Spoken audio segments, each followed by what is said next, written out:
YouTube. I feel like this video is a long time coming, but it's one of those things where you only get better with time. I don't know. So I'm gonna kind of give y'all a breakdown / update of my athletic career at this moment. So we competed back in June, had the longest prep of my career ever, life, forever. And it was tough. It was really tough. I went into it knowing that I would have to push harder than I ever have. And we sure did that, 100%. Also, feeling better than I ever had before, right? We'd been in off season 3 years, spent a good bit of time growing, and I felt really, really confident. Obviously, the results of the season weren't what a competitive athlete would like, getting lost callouts in both shows. However, I did pick, in my defense, I did pick really freaking stacked shows for my first season. So it was a great way to get my feet wet. That being said, I wanted to kind of give you guys a little better dive into my 2025 prep and our plans going forward as well. I asked Mark Tomanek, he's my coach, if he wouldn't mind sending me some voice memos of his perspective as a coach, prepping an athlete, yada yada.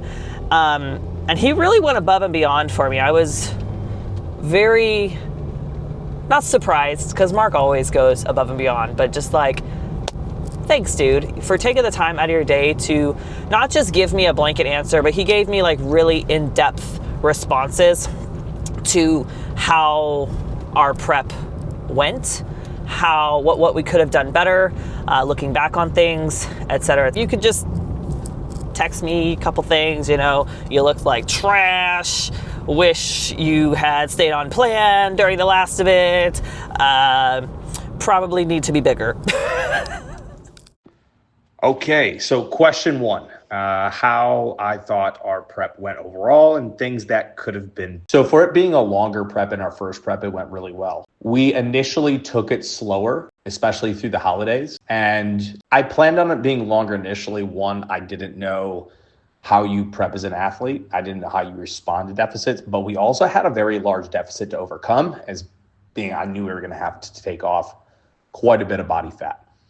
So to do that gradually and slowly was the least painful process. I didn't want it to be an absolute death cut because I also don't want to pull off muscle tissue. So with it having to be such a large pull of body fat or reduction of body fat, I also wanted to be careful during that. And I knew we were going to come into the show smaller. So I wanted to make sure we could also put on muscle tissue too. So there was kind of this multi-sequence prep scenario going on. And I thought you handled it well. I thought your consistency was really on point. Your body fat came off relatively easy. And looking back, we could have done the prep in less time, for sure. And knowing that moving forward, we're going to do it in less time. But hopefully during this time, when we do a prep or next time, it is not only going to be shorter, but you're going to have a ton of muscle tissue or more muscle tissue than you had prior to be able to support that prep effectively. Knowing that we were a little bit smaller and you haven't been in the most wild conditioning prior to this prep, we knew it was going to be an absolute grind to get you to that degree of leanness. And it definitely was hard. Now, as going forward, it won't be much of an issue as we increase lean body mass.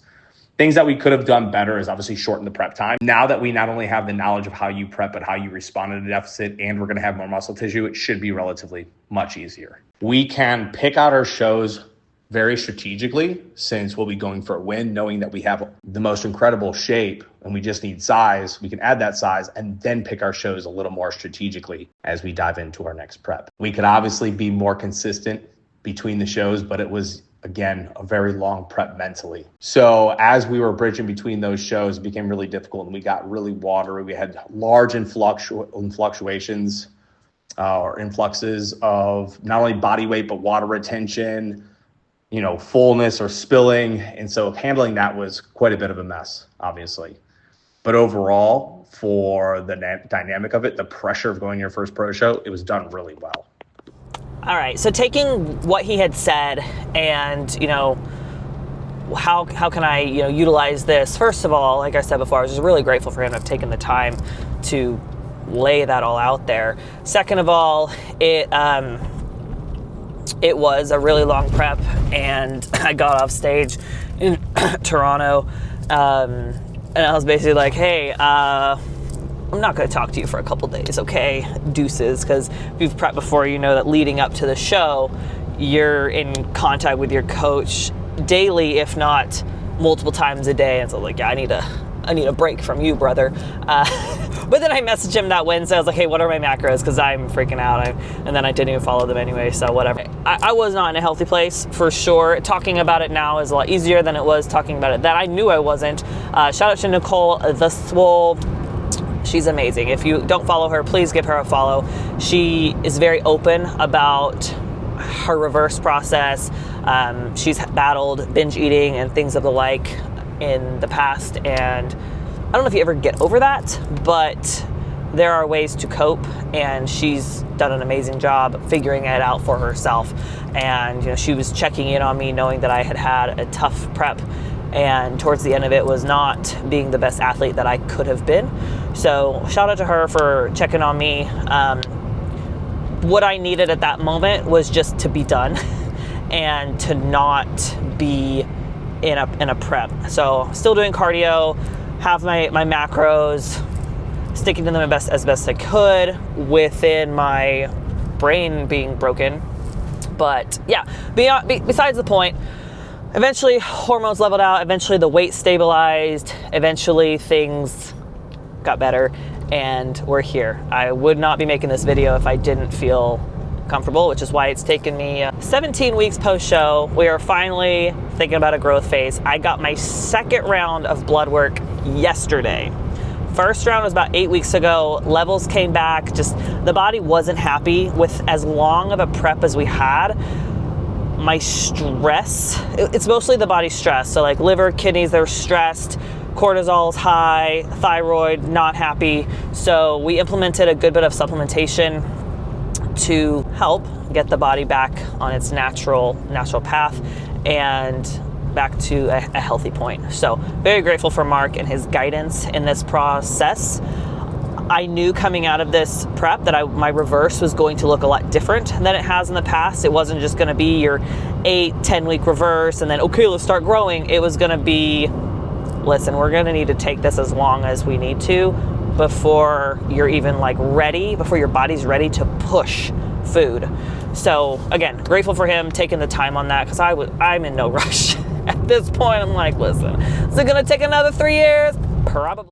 Next question. We had to take 3 years off to grow. Is there anything you would have changed about that process? What I would have changed about our 3-year off season was probably being a little bit more aggressive in the drug department, seeing as it's not unfamiliar for IFBB pros and figure to run quite a bit of. So we had to figure out how you respond. So for us, now that we know how you respond, we can be a little bit more heavy-handed. In this next growth phase, we can definitely be more heavy-handed. So our biggest focus going forward from here is being very consistent in our off seasons and very disciplined, but obviously taking your growth phases very seriously, not only as a coach, but an athlete. That way we're applying a little bit more heavy-handed with PEDs that are needed to grow and focusing on building very carefully. Because you have such good shape, we need to be able to capitalize on that and put muscle in the right areas to capitalize on that shape. On that point though, got blood work yesterday, and we are looking like we're going to be ready to start our first real growth phase coming out of this prep. So woot, I'm excited. As a bodybuilder, that's one thing that I always look forward to, is growing. So really, really excited to have the green light there. Some of his remarks in the voice memo in terms of how we can make the next seasons more productive. We just need to be more aggressive with our protocols and how we're going about our growth seasons. So keeping training on par, keeping the judges' feedback in mind, which honestly, my feedback was a lot of legs and back, but for you, Got to really focus on growing the overall legs. Legs. The front, back, and side. Okay. And then some more depth to your back. More depth to my back. Yep. In reality, I can stand to grow everywhere. You take the girls winning shows, and I'm just not even in the sentence. I'm not even in the conversation, right? So it doesn't hurt my feelings to know that I have a lot of work to do, and I know I'm in good hands with my coach. So yeah, that's where we're at, guys. This is one of those monologue videos. That's just me talking. You can think of it as a podcast, but I'm excited. I'm excited for the growth season to start. I have, if you're new to my YouTube, we live in a camper right now. The house project is happening. We are sitting down with our architect next Thursday for the final layout and walkthrough, which means come New Year's, we getting a loan, baby. Ground. We've got our builder. He's so ready. I'm like, we're ready too. That being said, I'm glad that I don't have to worry about prepping next year. We're going to be in a new season of life with a house build. Y'all are going to be seeing a lot of that. Spoilers, there's going to be drone footage. Yeah. So house projects coming. We've got vacations planned. Just a lot of good things coming. So I'm happy to have had the experience of this 2025 prep. Got my toes wet on the pro stage. And yeah, now I know what I need to do to get where I want to go. All right, guys, thanks for hanging in there and listening. Big thanks to my coach, Mark, for just all of his diligence and faith in me. But yeah, headed to the gym. We're gonna train. Got my pre-workout meal right here. Tilapia, cream of rice, banana, a little sugar-free syrup. All right, guys, this has been a good one. I hope you enjoyed my monologue, my no hand driving. It's a skill. Sorry, Mom. Yeah. We'll see you next time, guys, and hopefully by then I'll maybe be a little bigger.